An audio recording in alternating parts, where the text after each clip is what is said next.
Assalamualaikum warahmatullahi wabarakatuh. Perkenalkan, nama saya Nur Fajria dari Prodi Ilmu Politik, NIM F01225534. Baiklah, di sini saya akan menjelaskan tugas saya mengenai geopolitik Indonesia.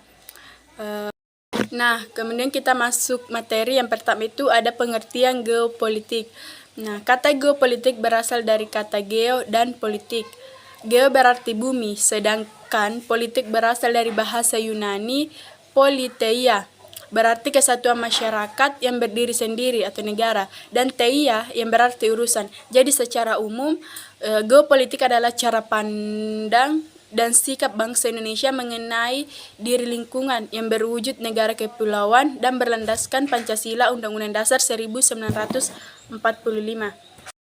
Kemudian konsep dan unsur geopolitik. Menurut Preston E. James, geografi mempersoalkan tata ruang, yaitu sistem dalam hal menempati suatu ruang di permukaan bumi.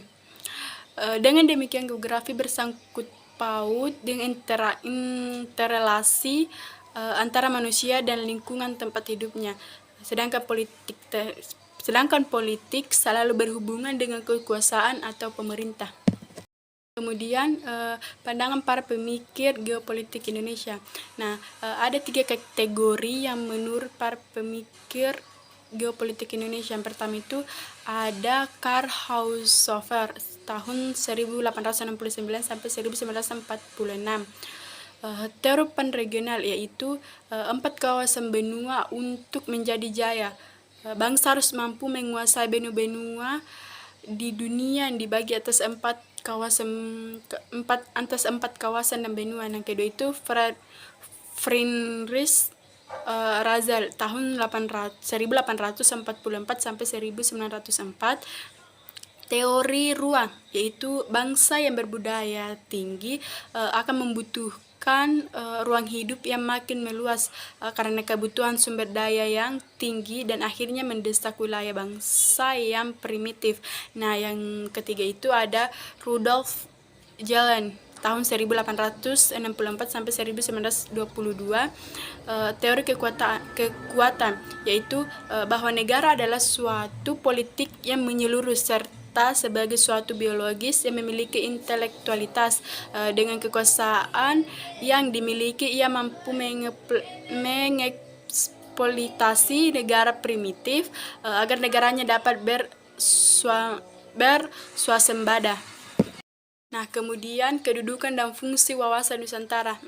Nah, masuk pembahasan kedua, yaitu kedudukan wawasan Nusantara, yaitu wawasan Nusantara sebagai wawasan nasional bangsa Indonesia merupakan ajaran yang diyakini kebenaran oleh seluruh rakyat agar tidak terjadi penyesatan dan penyimpanan dalam upaya mencapai dan mewujudkan cita-cita dan tujuan nasional.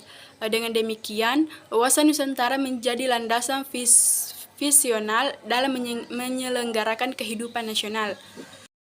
Kemudian itu ada perkembangan geopolitik Indonesia. Nah, melihat implikasi dari perkembangan geopolitik Indonesia, masih terjadi berbagai kekurangan. Nah, antara lain itu yang pertama, kurangnya rasa kesadaran bangsa Indonesia terhadap negaranya sebagai negara kepulauan yang berciri Nusantara. Nah, yang kedua itu belum tumbuh dan berkembangnya pemahaman dan rasa bangga terhadap realita. Nah, yang ketiga itu banyak proyek pembangunan struktur dan industri yang tidak memperhatikan tata ruang dan daya dukung lingkungan.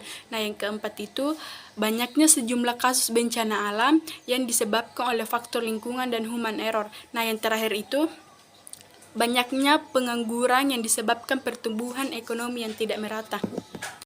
Nah, kemudian yang terakhir ada kesimpulan. Nah, dengan memperhatikan masalah-masalah yang ada di perkembangan lingkungan yang mempengaruhi geopolitik yang ada di Indonesia tersebut, maka diharapkan dapat mengetahui apa yang sudah dan apa yang belum dilakukan, serta apa yang belum tepat, sehingga perlu adanya revisi sehingga dapat dievaluasi nantinya.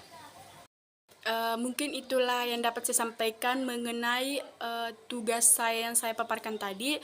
Kurang lebihnya saya mohon maaf. Saya akhiri. Wassalamualaikum warahmatullahi wabarakatuh.